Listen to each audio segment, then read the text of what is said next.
Assalamu alaikum, I'm Aisha and you're watching Samaa News. Here are today's headlines.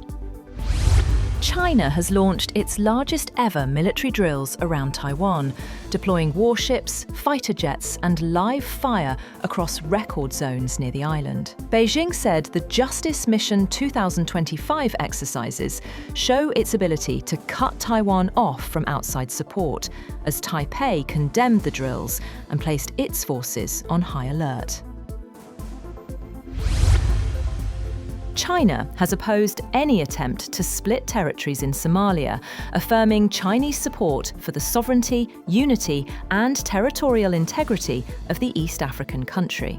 Foreign Ministry spokesperson Lin Jian said no country should encourage or support other countries' internal separatist forces for its own selfish interests, urging authorities in Somaliland to stop separatist activities and collusion with external forces.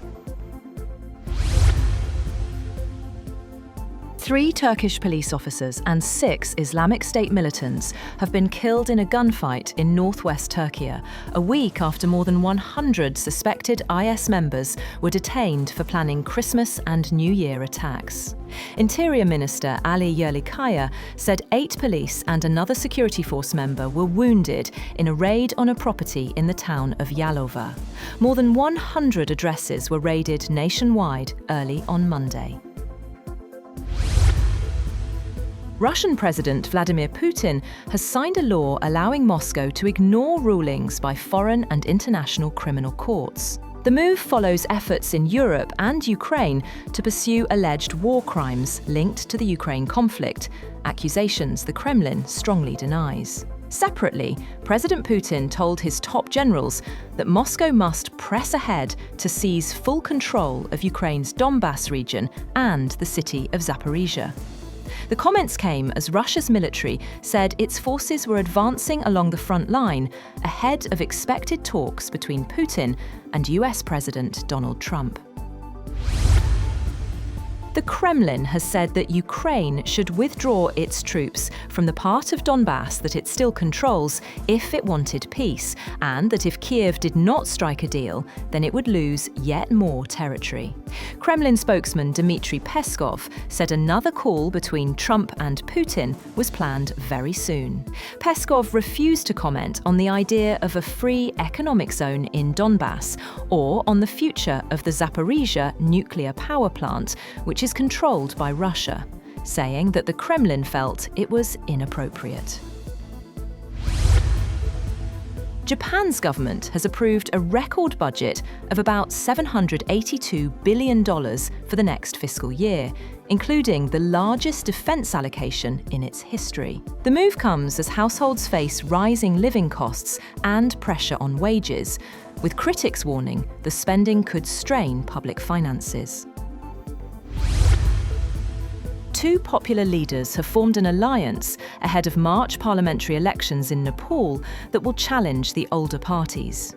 Rapper turned Kathmandu mayor Balendra Shah, known as Balen, a popular elected official, joined the Rastriya Swatantra Party, or National Independent Party, led by a former TV host turned politician, Rabi Lamichhane, on Sunday.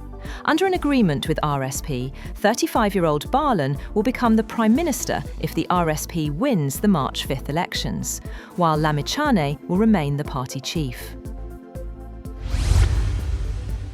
Mexican authorities have said that at least 13 people were killed after an interoceanic train carrying 250 people derailed in the southern state of Oaxaca.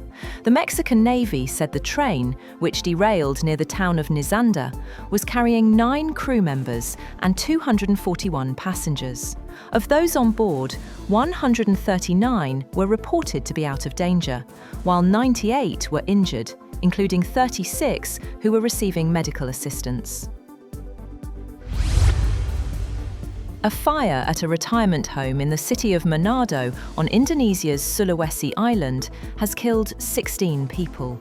The fire at the Verda Damai retirement home was finally extinguished late on Sunday, and authorities are still investigating its cause. Footage showed the fire blazing through the home, turning the night sky orange, with residents appearing to help one elderly person escape from the burning building. And FIFA President Gianni Infantino says demand for next year's World Cup has surged, with around 150 million ticket requests in just 2 weeks, despite criticism over high prices. Speaking in Dubai, he defended pricing, saying revenues from the tournament are reinvested into football worldwide. That's all for now. For more updates, visit www.samaa.tv. Thank you for watching Samaa News.